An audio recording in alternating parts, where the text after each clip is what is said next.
bananas, but I thought, oh, hi, I didn't see you guys there. Me and my friends, we were just having some of our favorite foods for lunch. You know, we all have favorite foods that we like. Some of us like vegetables, some of us like fruit or chocolate or pizza or anything. But today, I'm going to tell you guys a little story about a town that learned the hard way that too much of a good thing, even our favorite foods, can be bad. Now, let me see if I can find the book. That's not it. Ah, here it is. Now, this book comes from a very old story from a country called Italy.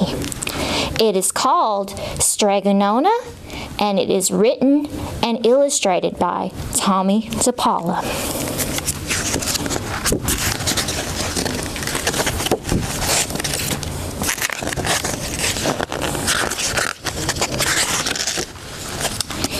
In a town in Calabria, a long time ago, there lived an old lady everyone called Strega, Nona, which meant Grandma Witch.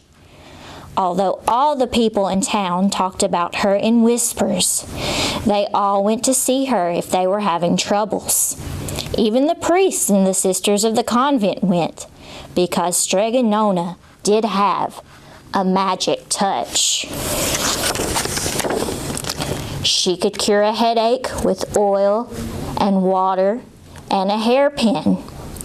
She made special potions for the girls who wanted husbands. And she was very good at getting rid of warts. But Strega, Nona was getting old, and she needed someone to help her keep the little house and garden. So she put a sign in the town square. And Big Anthony, who didn't pay any attention, went to see her.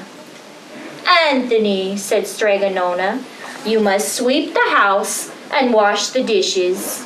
You must weed the garden and pick the vegetables. You must feed the goat and milk her, and you must fetch the water. For this, I will give you 3 coins and a place to sleep and food to eat." "Oh, grazie," said Big Anthony.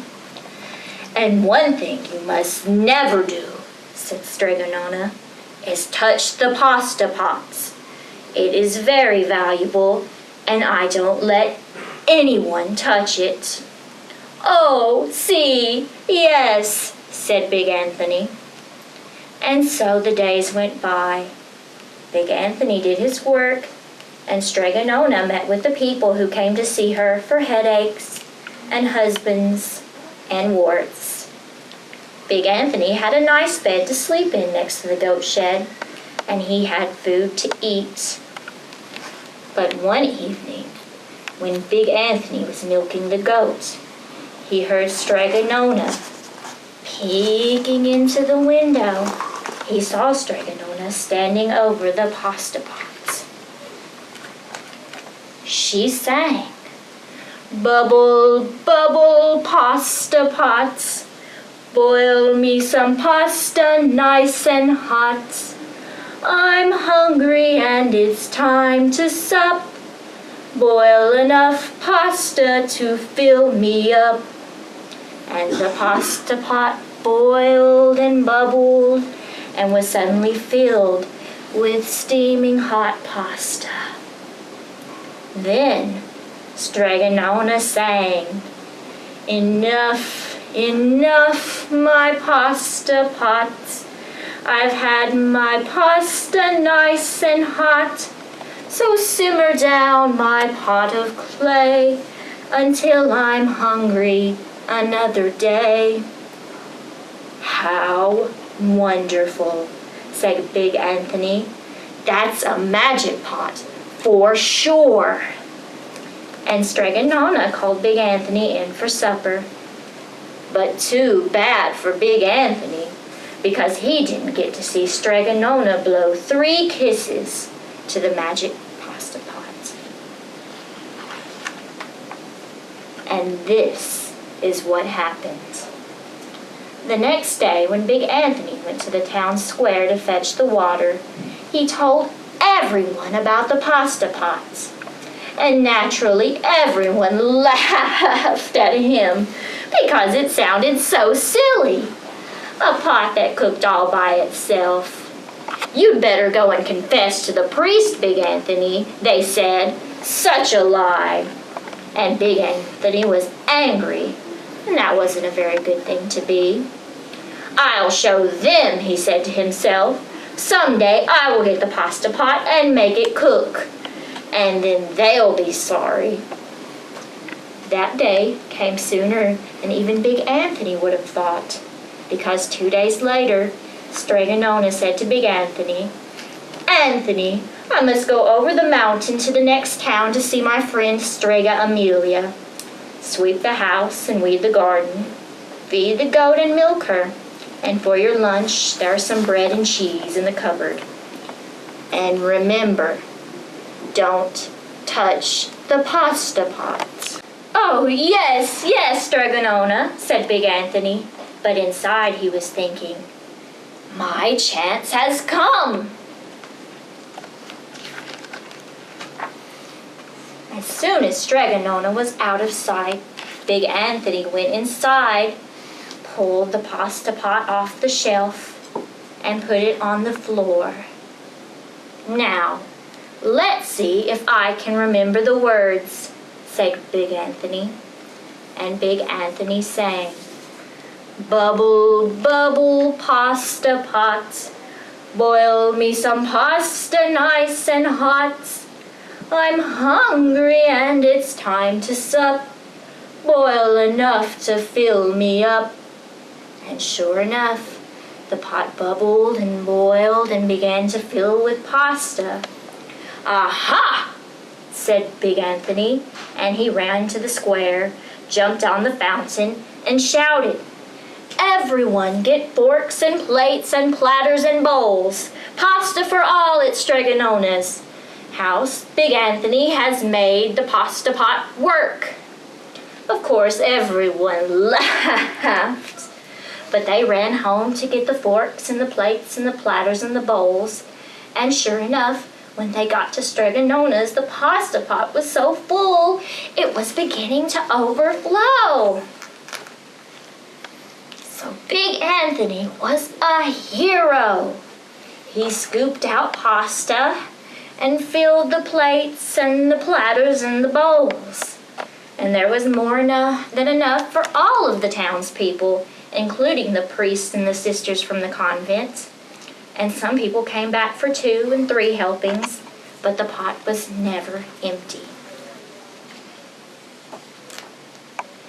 When all had had their fill, Big Anthony sang, Enough, enough, my pasta pots.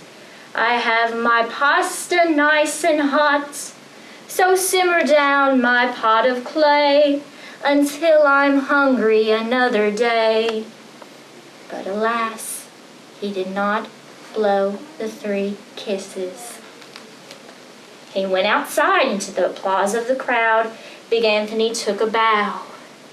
He was so busy listening to compliments from everyone that he didn't notice the pasta pot was still bubbling and boiling until a sister from the convent said, Oh, Big Anthony, look! And pasta was pouring out of the pots all over the floor of Strega Nona's house and was coming out the door. Big Anthony rushed in and shouted the magic words again, but the pot kept bubbling. He took the pot off the floor, but pasta kept pouring from it. He grabbed a cover and put it on the pot and sat on it. But the pasta raised the cover, and Big Anthony as well, and spilled on the floor of Strega Nona's house. Stop! Yelled Big Anthony. But the pasta didn't stop, and if somebody hadn't grabbed poor Big Anthony, the pasta would have covered him up. The pasta had all but filled the little house. Out of the windows and through the doors came the pasta, and the pot kept right on bubbling. The townspeople began to worry. "Do something, Big Anthony," they shouted. Big Anthony sang the song again and again, but without the 3 kisses, it did no good. By this time, the pasta was on its way down the road, and all the people were running to keep ahead of it. "We must protect our town from the pasta," shouted the mayor. "Get mattresses, tables, doors, anything we can make to make a barricade." But even that didn't work. The pot kept bubbling, and the pasta kept coming. "We are lost," said the people, and the priests and the sisters of the convent began praying. "The pasta will cover our town," they cried. And it certainly would have, had Strega Nona not come down the road, home from her visit. She didn't have to look twice to know what had happened. She sang the magic song and blew the 3 kisses. And with a sputter, the pot stopped boiling and the pasta came to a halt. "Oh, grazie! Thank you, said Strega Nona. The people cried. But then they turned on poor Big Anthony. "String him up," the men of the town shouted. "Now, wait," said Strega Nona. "The punishment must fit the crime." And she took a fork from a lady standing nearby and held it out to Big Anthony. "All right, Anthony, you wanted pasta from my magic pot," Strega Nona said, "and I want to sleep in my little bed tonight. So start eating." And he did. Poor Big Anthony.